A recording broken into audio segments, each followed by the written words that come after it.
choose a business goal that you want this ad campaign to achieve. So let's say you want to grow your leads, right? So the first step is to say, I want more high quality leads for my business.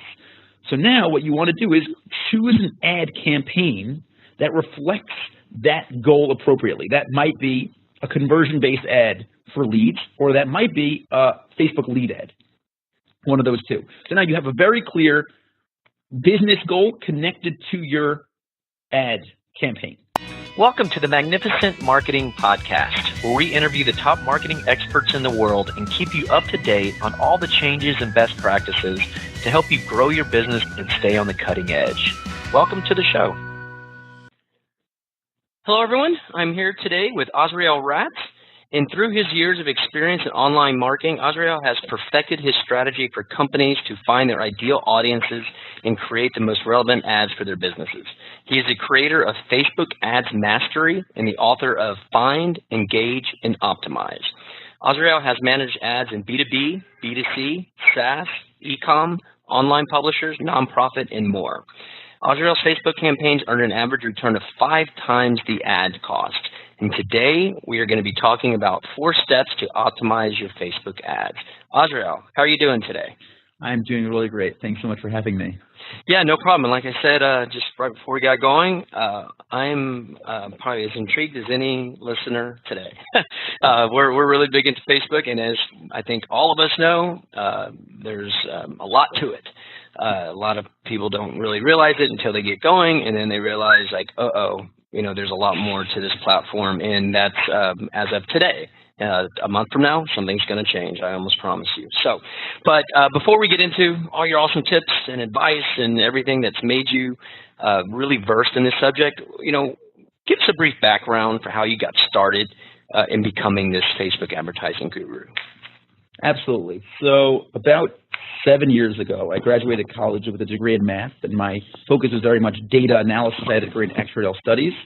And a friend of mine came to me and he said, I started this nonprofit. I have 1,000 email addresses and a new iPhone app, and I'd love for you to join me, work 1 hour a day. Let's see what happens. Over the next 3.5 years, we built that business together from 1,000 email addresses to 150,000 emails, 1 million page views a month, wow. $30,000 in e-commerce sales per month, $40,000 in client work per month, 15 employees, of which 7 were full-time, and that was the whirlwind of that. And during that time, where I learned all of these things, back in 2012, there wasn't such a thing as like a Facebook ads expert. There was barely a Facebook ads. So I kind of didn't really have anywhere to look.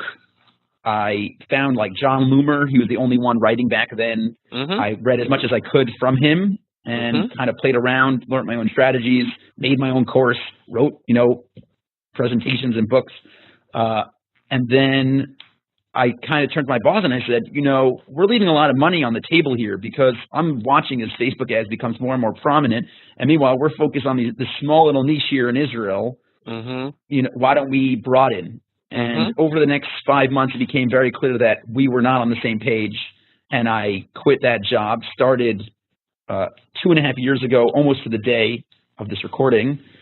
And I have since been focused exclusively on managing, consulting clients on Facebook ads. Very cool. Yeah, that's kind of a similar story in a different roundabout way for us too. And about 2.5 years ago today was when we broke off and did our own thing. So looks like we're on very similar paths, Azrael. And on that note, we've also, as we got going, realized the immense need for Facebook ads. And it's not, it's a couple of reasons. One, as you probably might talk about, or I know you've seen, e-com is just getting bigger and bigger and bigger, and it's allowing an everyday person to start a viable business, but they need to be able to do Facebook. And then on like content marketing and stuff, Facebook is an amazing way to get your content out there to the right people. So we saw that, oh my God, people just need this. People just need this. So, and again, I don't mind having, potential, competitor on the podcast. Who cares? Right. There's enough business to go around, as you've seen too. You can't do it all, and we can't do it all. So I just like giving good information out there. So very funny. You have a very similar story here. Now, right before we get into your 4-step process that love to dig into, I do want you to speak to the importance and the value of fully optimizing your ads on, Facebook, Instagram, whatnot. Because I know the boost button that Facebook allows, it almost like tricks people and businesses into thinking that they are targeting correctly, because it does look like that. But I think John Loomer, who we also have learned a lot from and have actually had him on the podcast here, he calls that the gateway drug, right? Yeah. And so I'd love your insight here to clear the air on this, because it is sometimes confusing for people. Yeah, absolutely. So I will first start off by saying that for a long time, I have hated on the boost button, and I have clients that almost, I would say 99% of the time, the ad run via an existing post. I won't say using the boost post button, but run via an existing post outperforms an ad made through Facebook, Power Editor does better than so that the boost button is not dead. There are very nice use cases for it, but as far as optimizing your ads, what people don't understand is that when they, which I actually will get into when we discuss the 4 steps of optimizing, you think Facebook wants what's best for you based on what's in your head. Like, I want more sales, I want more leads. But what actually is happening is when you choose a campaign goal for your ads, you're choosing what you're telling Facebook that you want. So they can't read your mind. All they can do is look at the campaign you're choosing and trying to get that for you. So you want video views? They'll get you millions of video views, but they may not get you leads. They may not get you sales. They may not get you website clicks. So if you don't express that clearly to Facebook, you probably won't get what you want. On top you of might. that, you might. You probably won't. You probably won't. On top of that, you think Facebook's going to optimize for your best audiences to get you the best results, but Facebook isn't optimizing for what you think the best result is. They're optimizing for what you tell them you want.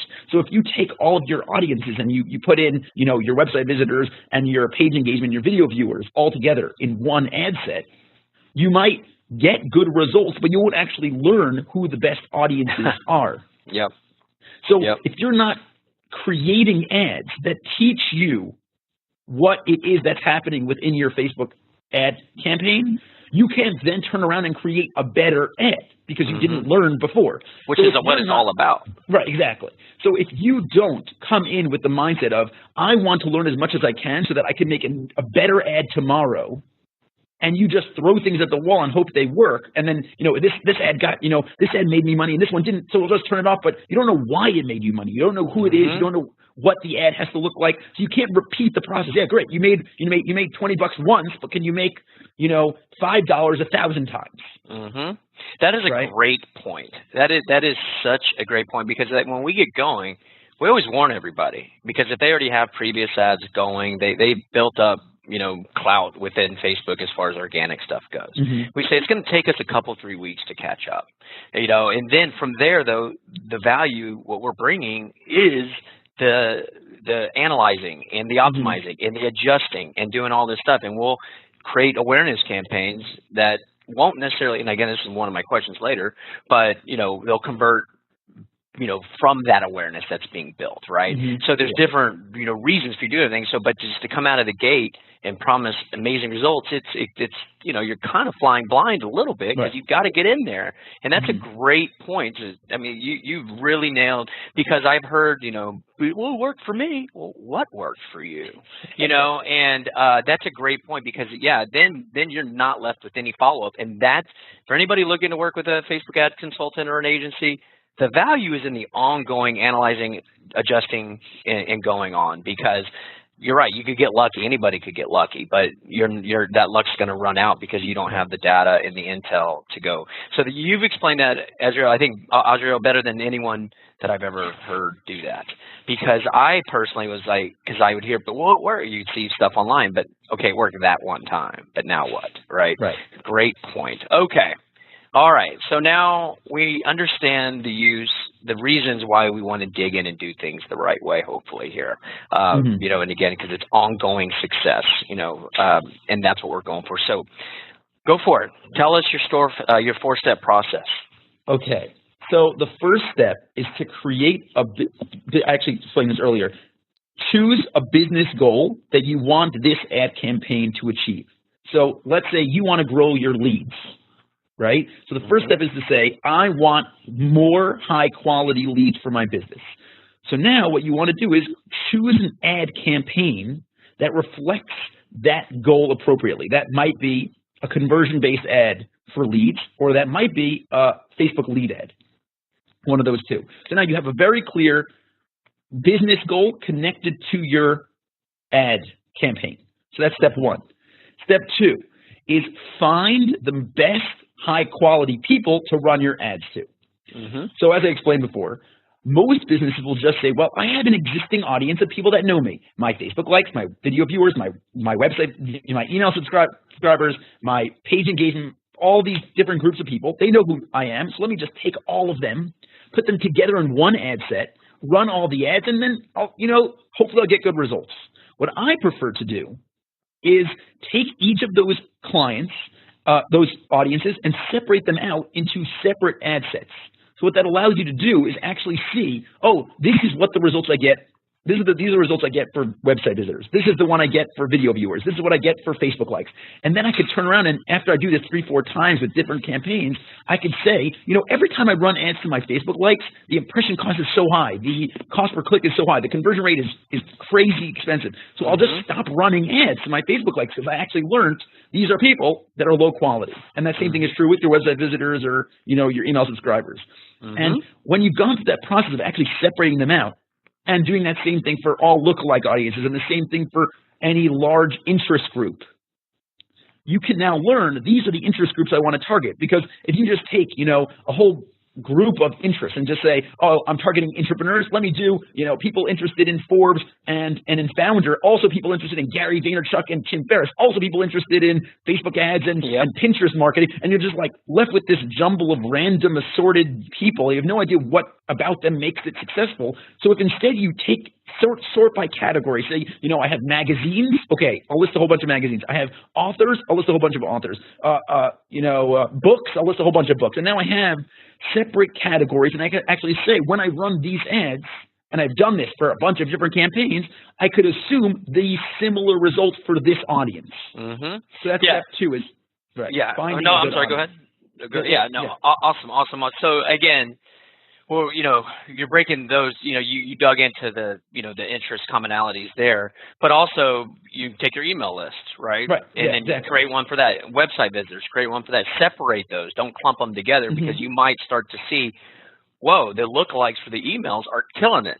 Hey, the lookalikes for the Facebook, again, you're going to have an ad set for just the email, but the lookalikes that you go from there, one of those, oh my goodness, I can't believe this. The lookalikes for the Facebook is just garnering crap, right? So that allows you to do that. So, Azrael, and correct me if I'm wrong, what you're saying is you got to separate all these things, these different campaigns for these different audiences, so then you can look, take the breadcrumb trail back. Where did this begin?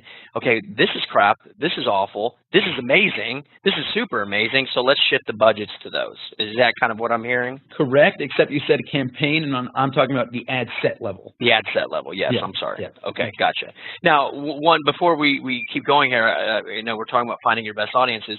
I would love to get your pointers on utilizing audience insights. We have found that to be, I know, and you mentioned some of the stuff you kind of got out of the audience insights, but you didn't necessarily mention that. Can you talk about that? Utilizing audience insights as well as other ways to gather up good info from a starting point. And again, you kind of touched on some stuff like Facebook likes, email lists, but I would like for you to just kind of run down like a bunch of good starting points to start to creating these audiences. if you Yeah. can. So the first thing that I would do is if you have a list of existing purchasers, so those are the first groups, that's the first audience I'd create within my audience section, and that's what I would put into my audience insights.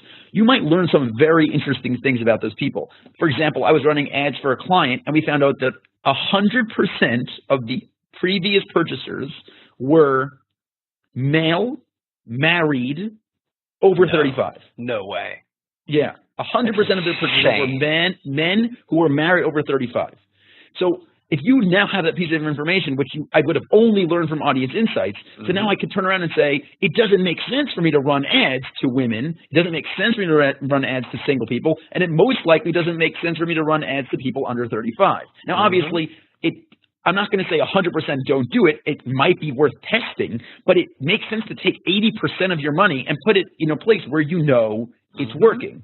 Right. So then, and then you start digging in deeper into Audience Insights, and you start seeing Facebook pages, and then you can go onto those Facebook pages. And what I like to do is you can then analyze these Facebook pages, because then you start seeing, I post 5 times a day, and 2 of them are videos, and 1 of them is of an image, and 1 of them is a long text, and whatever that might be. And then I can go to my, a page that my audience is interested in. And I can actually learn how they post, and when they post, and how they post, and how many shares they do, and all that stuff. And I could say, I can make my organic side of my Facebook better based on what I'm seeing, because I now have pages that my audience likes. These are the ones they're engaging with. These are the posts that they care about. So I can create posts just like those people. I could, take very similar things that they're doing and copy that on the organic side. And on top of that, you could start learning, these are things that interest my people. So now I could turn around and create an ad with that in mind, because I could target that audience, and I could say, oh, not only do they like biking, but they also care a lot about tattoos. So let me make sure to have the actor in my bike ad have a tattoo, and then they'll relate more because I see that that's something they're interested in. Gotcha. And then it keeps going, and then you see the household data, and you see how often they click on ads. So you see, I noticed this, for example, that for one of my clients, their purchasers were people that didn't click on ads so often, but their website visitors were people who clicked on like crazy. They were like double the norm, the average click on ad people. So I was saying maybe the reason why you're getting so many clicks for cheap isn't because you're getting high quality people, it's because you're getting people that just click on lots of ads. So what if we kind of remove your website visitors from the equation and say, let's focus on people who may not click as often. Our click costs will go up, but we're seeing that that's what's happening on the purchaser side. So these are all little data points that you'll start to notice. Another thing that I like doing is just compare who's engaging with your page in comparison to who's actually buying your product. You might notice a large age gap between them. Oh, all the people, clicking on my thing are between the age of 18 and 21, and all my purchasers are 45 to 55. So maybe the type of content you're creating is getting engagement, but you're not getting the right type of engagement. You're not targeting the right people because you're being influenced by the fact that, as I said before, Facebook wants you to get the thing you ask for. So if you ask for engagement, they'll keep targeting that younger demographic, and you'll miss out on the people you actually want to reach, where they're people that don't engage as much, but they're ones who might actually be buying your product. No, it makes complete sense. Appreciate you talking about it that way. And I love your passion. Love it. Now to circle back just a little bit, you really dug in, and once you find, what to do with this information, kind of what to look for, touching on strategy. We just want to go back again to some starting points. Obviously, you mentioned the customer email lists.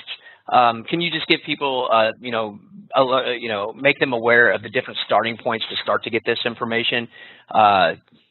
Website visitors, you can do it. Facebook fans, you can do it.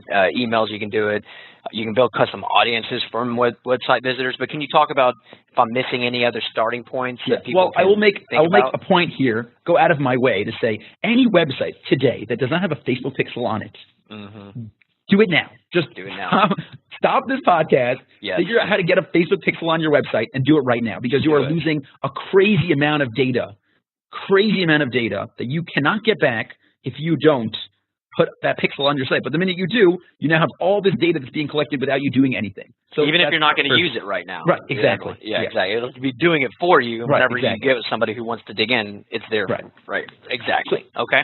Yeah. So that's first of all. Okay. So now the first people I would look at are your purchasers. You can create lookalikes against those purchasers, and lifetime value customers. So Facebook about 4 months ago rolled out this LTV audience where you could take the actual purchase amount of your audience and compare that to the email. So instead of Facebook saying, oh, you have a list of 100,000 emails, we'll weigh them all the same. You now have a list of 100,000 emails, but this person bought $1,000 and this person bought 6 and this person didn't buy and this person bought 33. Facebook's going to weigh those people evenly according to how much they spent to give you a higher quality lookalike audience. So that's also a worthwhile thing to do. Then you have the targeting of, as you said, your email subscribers, your website visitors, specific pages on your website. If you have a specific product, you could run ads to people that visited that product page but didn't buy.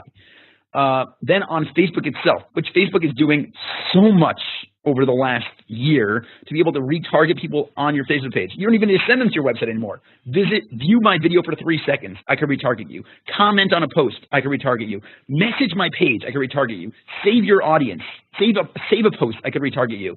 They're actually rolling out now something called dwell time, which is if you see an ad of mine and just hover over it for more than 5 seconds, I can run an ad to you. No click, no engagement, no anything. I could run an ad to you just by you looking at an ad for more than 5 seconds. I know. So, I love Facebook. They've offered so much more than every other platform out there. And you never want to say never, but I have a strong feeling they're going to be around for a while. Yes, I do believe we have at least 5 years where Facebook will be the #1 advertising platform. The only reason you're saying that is just because of history, right? But this one seems different, but we'll see.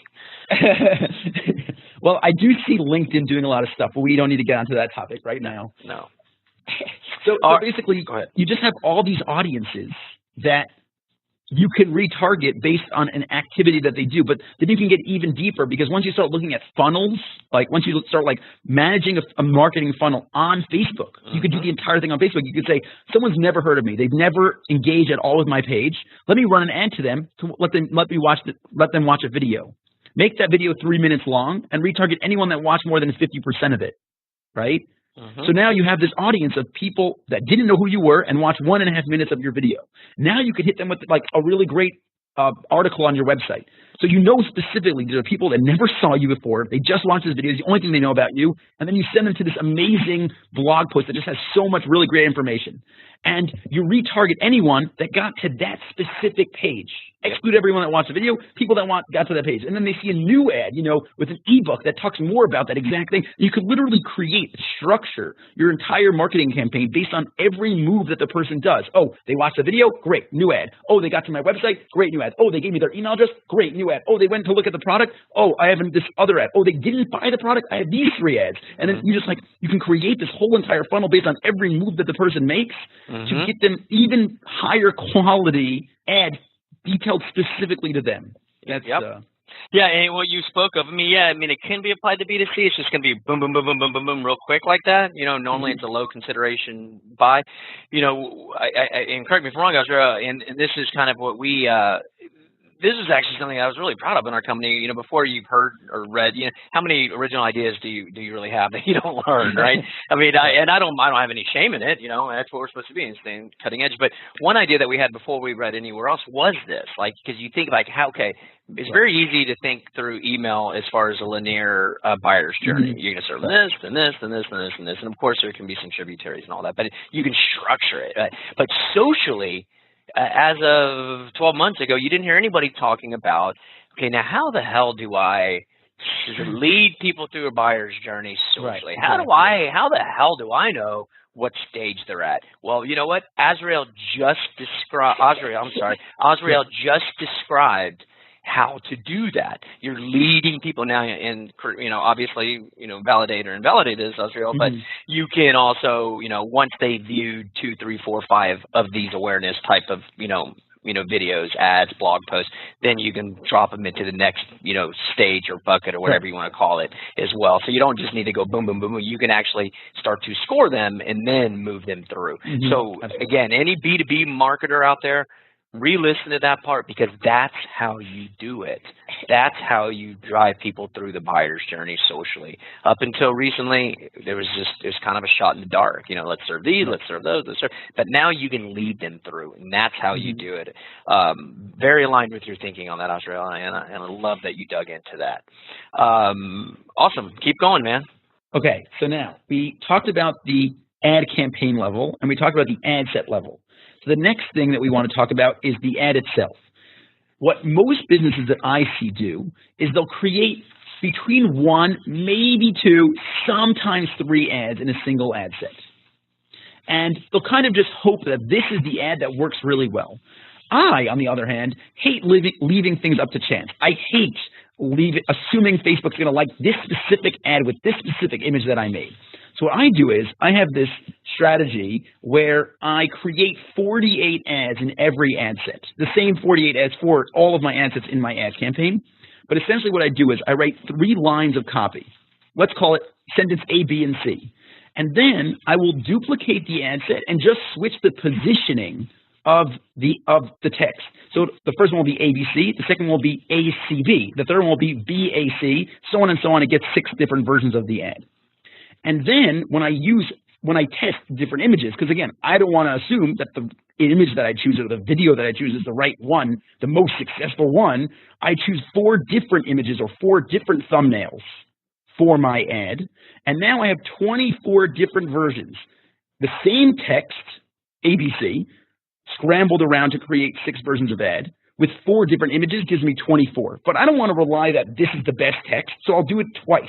Besides ABC, I'll make a DEF version. The same thing, 6 versions, 4 images, leaves me with 48 ads in my ad set. Now, when I've created all of those ads in Power Editor, uploaded at once, Facebook's going to start distributing each of them just to see what happens. Oh, this one gets a click, that one gets a like, this one gets a conversion, this one, whatever's happening. And Facebook will start giving each of them a relevance score, each of them an engagement score, and then based on that, they'll start saying, this post is doing really well, this one's not so much, and Facebook will start charging you less per impression from all of those ads. That they believe, because you've given them the best version, the best possible version of your ad. You put the text in the right place, you chose the right image, and instead of guessing, hoping that I made the right image and chose the right image and wrote the right text, I've systematically created every possible version of ad. So Facebook will run every version and then say, version 13, this is the one. Here it is. Yep. And we actually learned that from you. I think you were on Social Media Examiner, yes. And I think that's where I found out about you. I was reading that, and I was like, team, do this. Start doing this. It makes so much sense. Now, do you do it manually? Is it all manually? Yeah, I do this all manually. Because that's the only way we know how to do it. Because if you do it in other things, like Adespresso does this and Quaya does this, but if you do it in them, and you upload it, what happens is they're like recreating what Ad Manager does, which means it publishes the first one first and then the second one second, but Power Editor rolls them all out at the same time. And then they optimize for then you let Facebook do its magic. So, and that's where you can utilize, that's what's nice from me and your side. They do that work for you as long as you set them up for success. Well, I will add a bonus because this is something I've been testing out for the last month, so it wasn't on any other podcast before now. What I've been doing now is I've been letting that run for like 2 weeks, and then I'm left with 2 or 3 posts that did really well, and I'll go back in, create a new ad campaign with the same audiences, but just the 2 or 3 best performing ads. So they already have, the social proof and the clicks, and Facebook already recognizes it as a good post. It already is getting low cost per impression. And I separate that one out. I don't turn off the other ones. I let it continue running. But in a separate ad campaign, I'm running this specific ad to all these audiences. So, if just one of them likes, all of them across the board are seeing that same ad. So now you're actually taking the next step. Like now that Facebook's found the ones they like, you could turn around and say, I want to just push all my traffic to this exact post ID. So I've been testing that, and it's been working pretty well for a lot of my clients. So that makes sense. I mean, it's just logical, right? Right. Yeah, I mean, it's just logical. Now to kind of just dig into this with you now, and this question might be moot, considering you have 48 different ads, basically ads that you're doing, and you don't need to guess what works or what doesn't. But let's just say somebody doesn't have the time or bandwidth, or they're not structured with their company to do all that kind of work, because it is a lot of work, and that's why we charge what we all charge, right? Because to do it right, you got to do it. Right. But do you have, like, let's say somebody doesn't have the time to do that. Do you have any suggestions from your past experience? And again, this might be an impossible question to answer, and just say so. But on any like tips on copywriting or imagery or your calls to action that you have seen work best if somebody tried and will need to kind of come out of the gate with, I only have time to do 4 different ones, right? And I realize testing and adjusting is paramount, but is there any advice you have? Okay. Yeah. So I'll say like this. At the end of the day, there is no best version of an ad. There is never going to be a best version of the ad, and that's when I have clients that are like, we're in our 7th month and you're still running these 48 ads. I don't understand what's happening here. I'm like, well, the reason is because testing isn't ever over. There's never a time when, day 46, I'm done testing, here I am. So that doesn't happen. But what I will say is that you have to put your head in your potential buyer's body. And you have to say, what are the problems this person is facing now? And how is the thing I'm presenting them solving that problem? So if you are thinking that way, not I have this really great product, but rather I am John Smith and I have, I love bike riding. The problem is that I have nowhere to put my water bottle, whatever it is. So you're saying like, you've been riding for 17 miles. It's the hot of the desert in the desert and you're sweating and you need a water bottle, we have nowhere to put it, right? That's the problem. You presented the issue. And then you say, but guess what? We made this thing that's, those knapsacks where you have the water, camelbacks. We created a camelback. This thing you could wear on your back. It's lightweight, accessible water whenever you need it. And so Johnson's like, oh my gosh, I've been looking for this solution forever. Of course I need to buy this, right? Because you've presented it as the problem they have. They recognize the problem, and then you're showing them the solution to their problem that they've had all of this time. That's the type of text you want to write. Someone's scrolling through Facebook, and you're writing a question like, are you feeling depressed? And you're just like, yes, I am feeling depressed. So they've just answered the question. There's this really great article I read by PlayBuzz, which is kind of like a company that is actually an Israeli company here that kind of did what BuzzFeed is doing, but really went all in on the quizzes. Like they're just quizzes. That's all they do. Just have hundreds of thousands of quizzes on their site. And they wrote this article about Arnold Schwarzenegger movies and how they have this poll, this quiz, that you have to guess the name of the movie, that this Arnold Schwarzenegger movie, based exclusively on the single screenshot they're providing you. 10 questions, and all you have is the image and 4 options to choose from. And what they said was, when you're scrolling through Facebook and you have the text, which Arnold Schwarzenegger movie is this? And you see a picture of Terminator, and the first thing you say is like, it's Terminator, right? So what just happened is I've now started playing the quiz before I even left Facebook. I'm already actively doing the thing they want me to do on the next page. So that's the same thing you and your business should be doing. How can I start the process for this person here on Facebook so that they've already taken the step now, and when they get to my page, they're already doing the thing I want them to be doing. They're already actively thinking about that thing. So now when they get here, they're already one step in the direction of completing my, filling out my form, signing up for my ebook, being part of my webinar, because you've taken them and got them to take the first action in completing the thing you want. That's why, Facebook lead ads are so powerful, because they've already given you their information, and now here they are on your website with, you already have their email address before you even got them there. So this is the thing you have to think about. You want to create an ad that when they scroll through Facebook, they are already thinking in their head like, yeah, this is a problem I have. Yes, this is a solution I wish I knew about.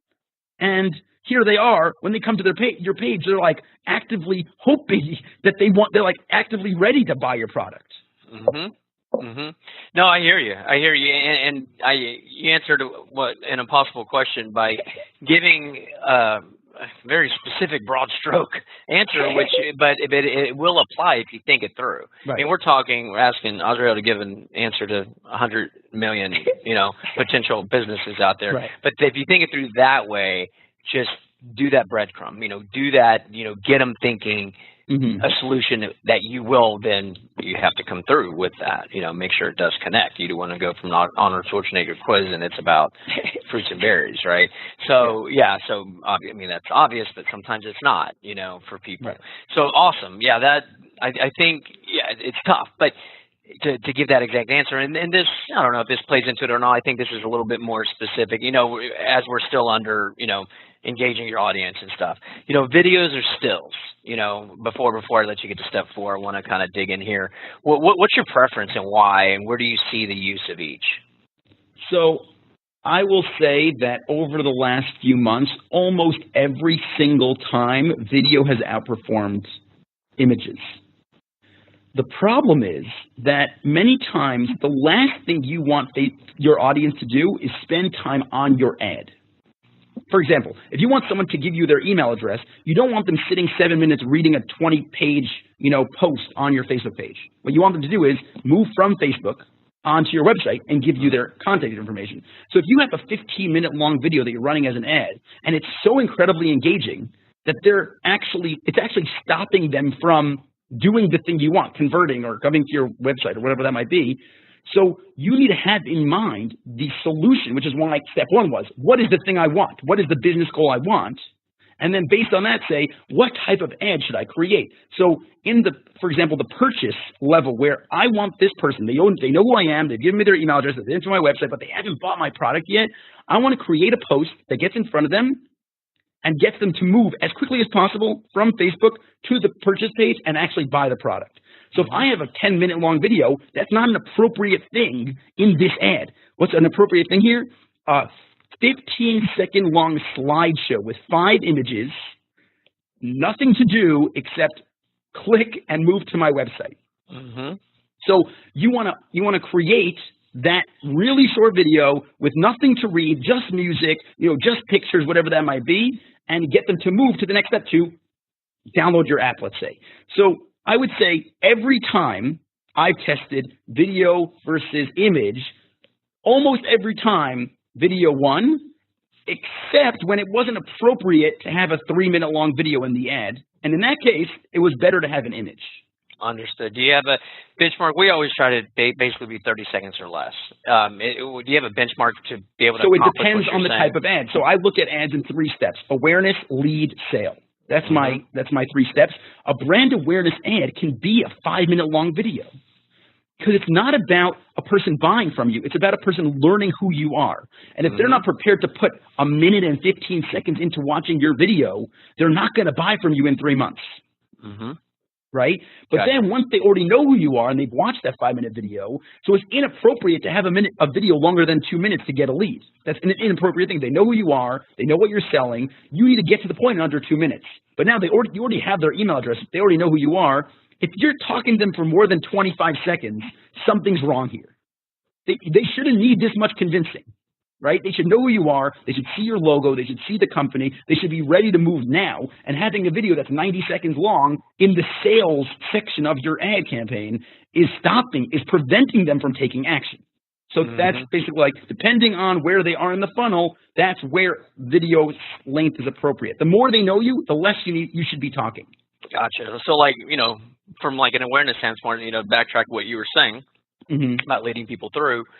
And to combine with what you just mentioned about, they're not, if it's a super long video, it's not going to be designated for the sales conversion part. So basically, but it could be great for building that awareness audience that then you will then retarget with the other stuff that we've shown that Facebook is allowed to do. Now, to follow up on this, and this is, I hear what you're saying, but, just from our experiences, like, specifically for low consideration, like e-com type of stuff that we're doing, we have seen like the 1-2 punch from having, video, and the videos could simply be like SlideShare, but they're like videos. Work for building that awareness, and then the 1-2 punch coming in for Fastest Sale. We've seen those awareness audiences convert at a high clip, but we haven't necessarily seen. It's built for awareness / we'd love to get sales from it too, because again, it's like buying a pen, right? Like a lapel or something. Right. But what is your take on that? I mean, are we off here? Or we may be doing something not as good, because we have seen that to have, the short videos, awareness builds up the audience, and then we come back with a high conversion. And it's working really well when you look at it as a whole. You're saying you're starting with a shorter video and moving up to a longer video? No. We're seeing that, for these low consideration, just straight up e-com, somebody could see it and want to buy it right away. They don't even necessarily need to know the brand. They just love the product, right? We have seen that, these short videos that we're doing, 15, 30 seconds or less, be really great for building these awareness, stuff that then that audience will end up buying once we serve, a convert, more of a direct call, stronger call to action type of thing. But we're not necessarily seeing those convert directly to sales right away, even for low consideration, just right off the bat.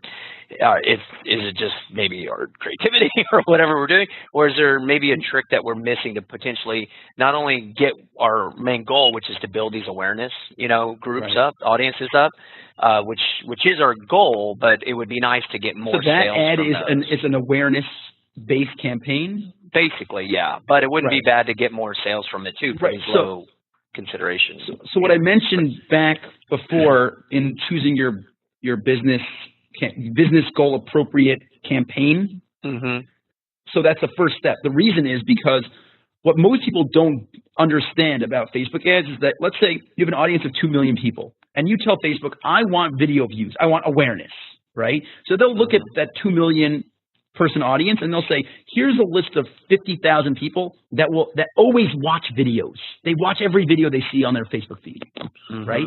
So you ask for video views, what you're going to get is these 50,000 people. But if you were to have created a conversion-based ad, you wouldn't have targeted these 50,000 people. Facebook has this group of 50,000 people, group B of 50,000 people that are people who convert, people who purchase a lot of things, who click on Shop Now buttons on Facebook. So if you were to take that same ad, the ones that already have the page engagement, go into those ad campaigns, go into the ad set level and duplicate it as a conversion campaign with a specific conversion, optimized for the conversion, you might be surprised to find that those same ads are now targeting the same audience, but a different subcategory in that audience that might lead to sales. Yeah, so we might kill two birds with one stone there, Right.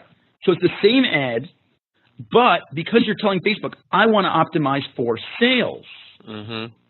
By doing that, you're taking the post that already has a ton of engagement and social proof, and hopefully, low cost per impression because Facebook's already deemed it as a high quality post. And when you turn around and run it for a conversion-based campaign, Facebook says, well, we have the people just for you. Here they are. All you gotta do is ask for them. Yeah. No, I hear you. And you touched on that, what I was just saying, and you get the advantage of the lower cost per view or click, and you're still building that audience. So you still get the residual of building that awareness up at the same time you're getting it. Okay. Awesome.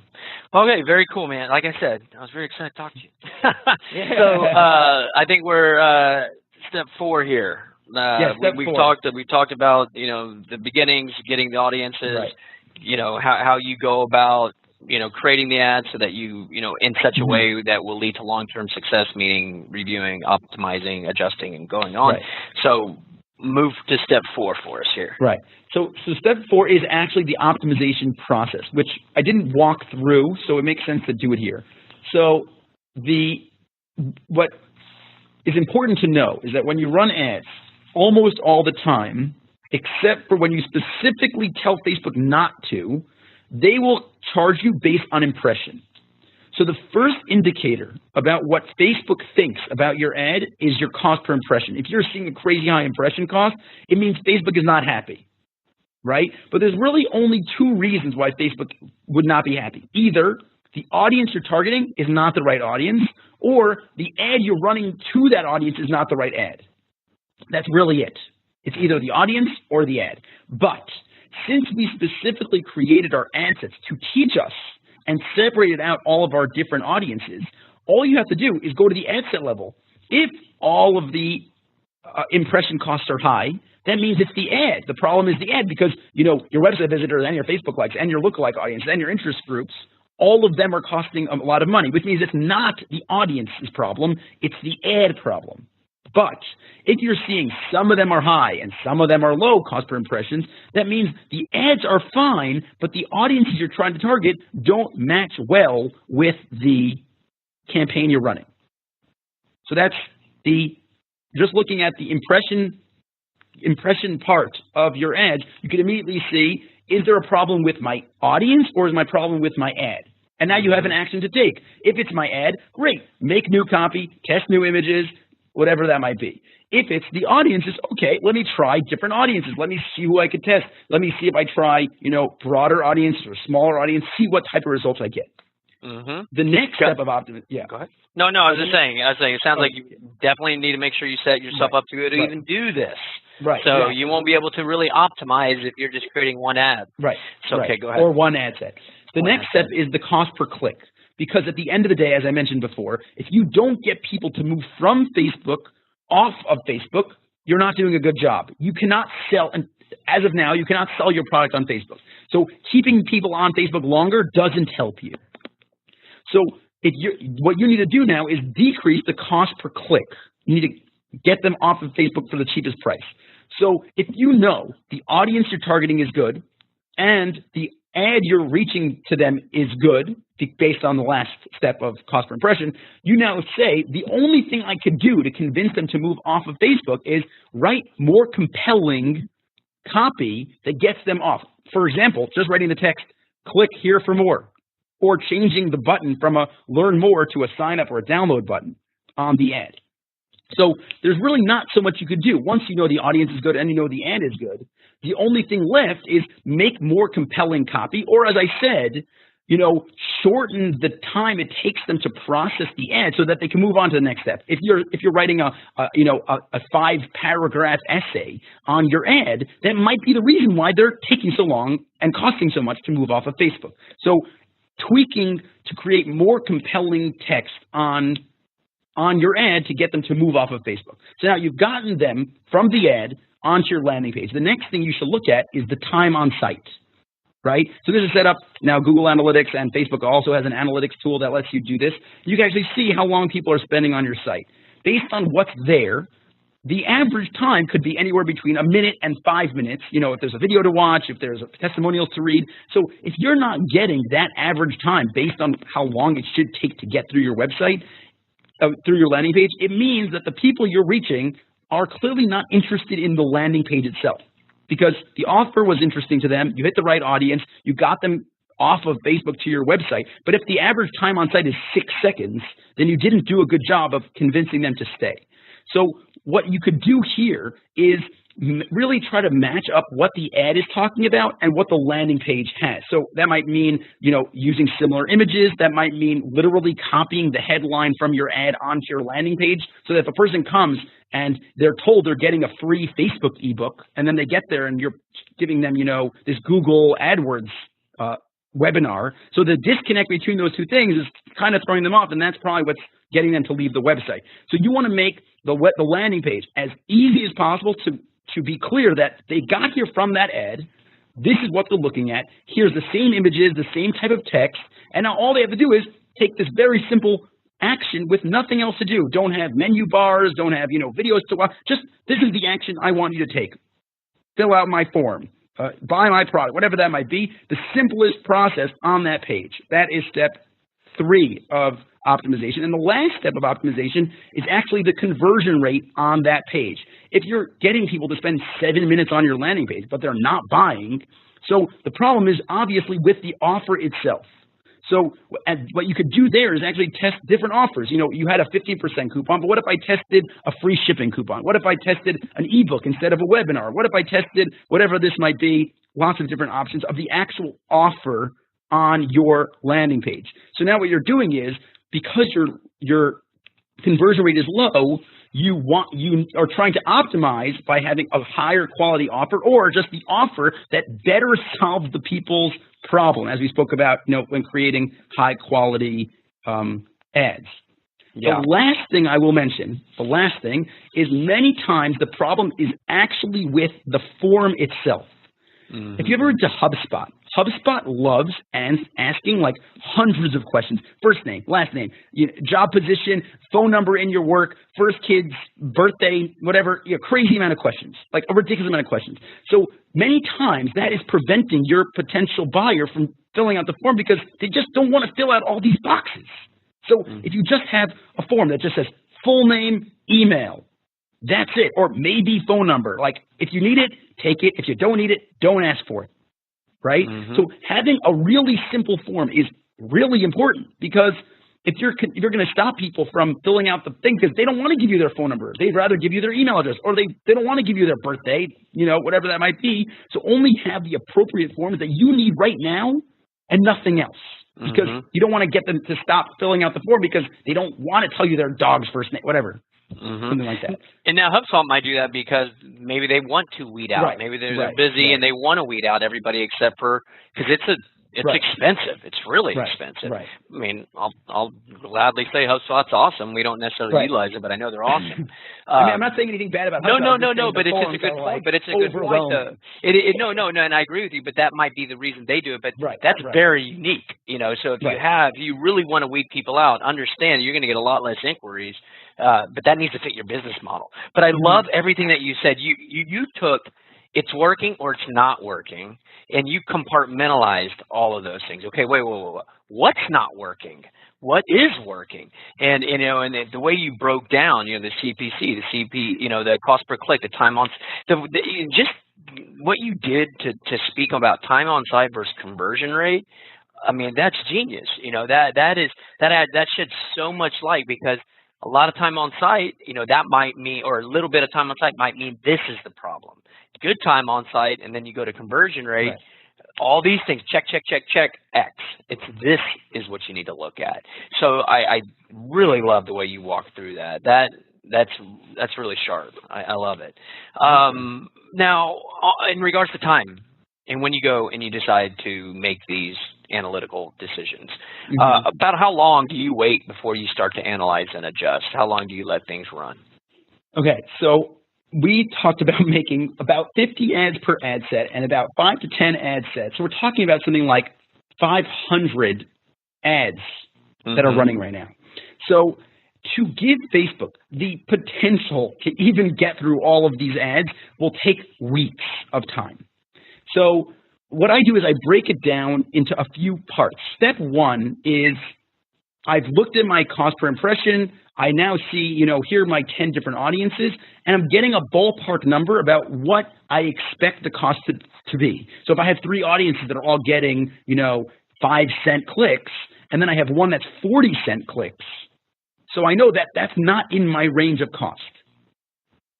So what I'll do is I'll say, like, this ad set has 1 day or 2 days to get itself together and prove to me that it's worth it to be on. Either that means it's going to get lower cost per click, or it means it's going to start getting conversions, because I'll pay 40 cents for a conversion. I'm happy to do that. But if it's not going to prove it to me, in 2 days from now, I'm turning it off.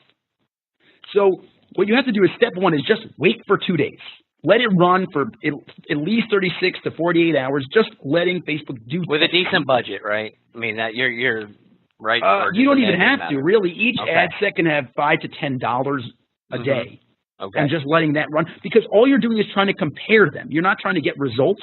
You're just trying to compare these 15 ad sets you have. So you want a ballpark. What is the cost per impression I expect? What's the cost per click that I expect? And then you can give it another week to figure out the cost per conversion.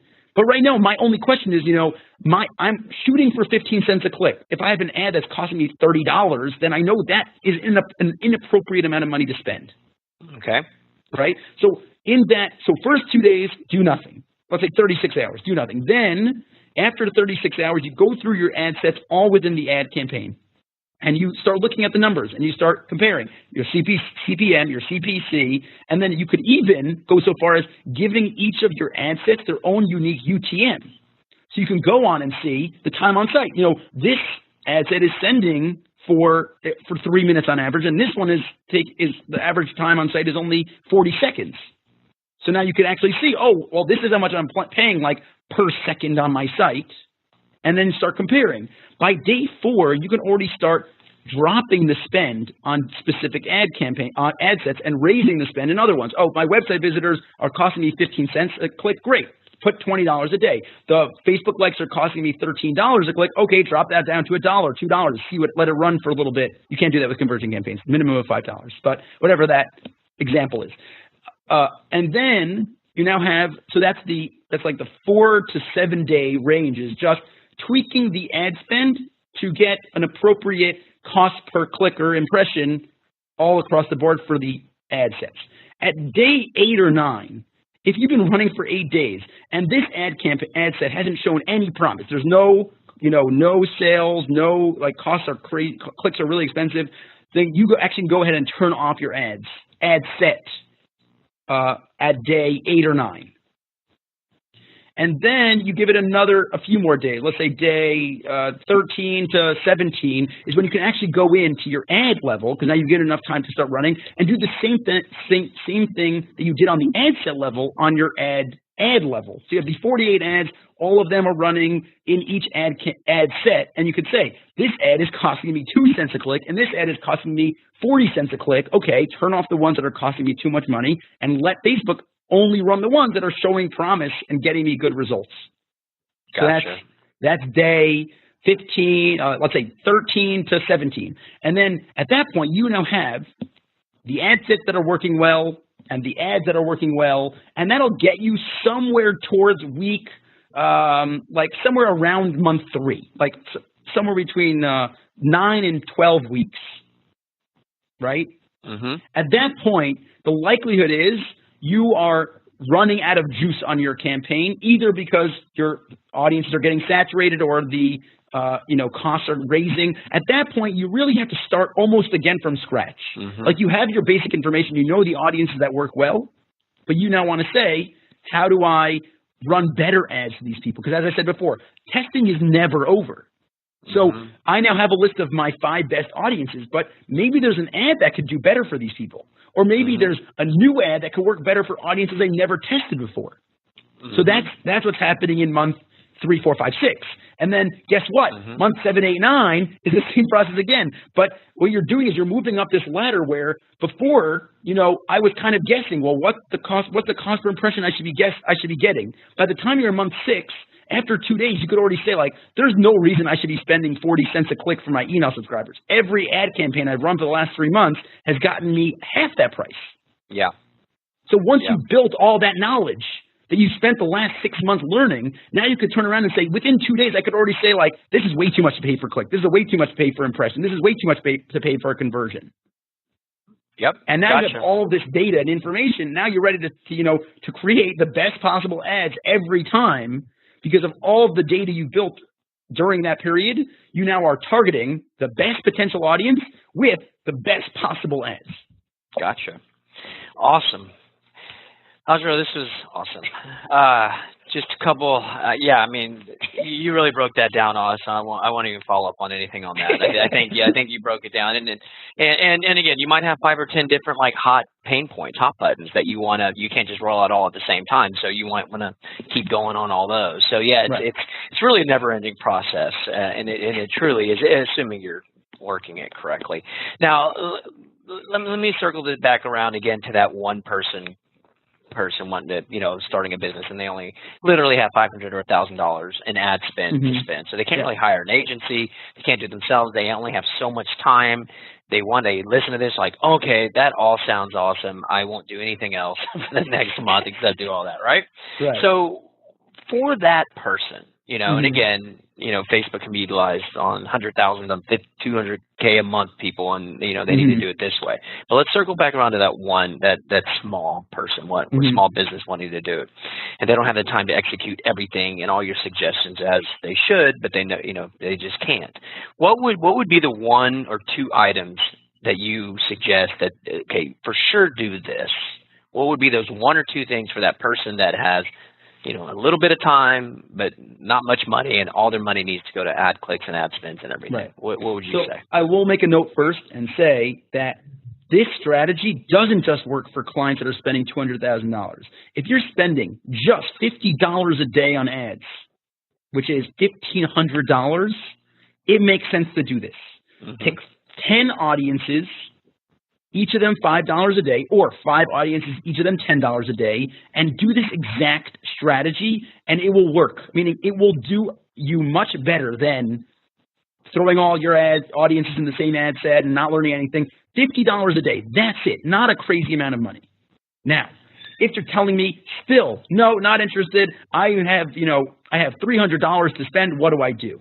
Right? I have $500 to spend, what do I do? That's it. What I will tell you is that you should not look at a single person that doesn't know your business very well. You have people that visit your website every day. You have people on your email list. You have people that are, will sit and watch 95% of a 1-hour webinar that you make on Facebook. These people exist. Only talk to them on Facebook ads, nobody else. Gotcha. Because if you can only spend $5 a day, that's it. You have $5 a day, $10 a day total to spend. Don't talk to a lookalike audience. Don't talk to an interest-based audience. Literally, just exclude your purchasers from the last 30 days and only target people that visited your website, that engage with your videos, or on your email list. No one else. Gotcha. It's great advice. Very, very, very, very good advice. All right. Before I have to let you go, I think we're running out of time here. It's been a true pleasure. But any big predictions, any changes that you might predict coming up with Facebook here in the 2018 and beyond? It will get more expensive. That's my only prediction right now. That's a good prediction. It will get more expensive. I actually have this crazy theory that in about 3 years from now, people doing what you explained, the cheap tchotchkes, the $3 whatever things, won't be worth it for them. It just, if the cost per click goes up to $2 and you're only making 50 cents on a sale, it's not going to be worth it. The people that are going to dominate Facebook in 5 years, assuming it's still the main platform, are going to be people that have sales that are $10,000 plus products, because there's so much profit margin to make, so much money to spend to develop this brand awareness to lead to sale. Those are going to be the people dominating. And even now, I have a client that, we've spent something like, I think, $7,000 total in the last 7 weeks, and she just short of $1 million from this type of thing. She's selling a $20,000 product. So that really is where we're going. Meaning, if you don't really nail your profit numbers down, and you really don't have a lot of profit to make, it's not going to be worth it for you to run ads in 2 years, because it's just going to be too expensive. That's it.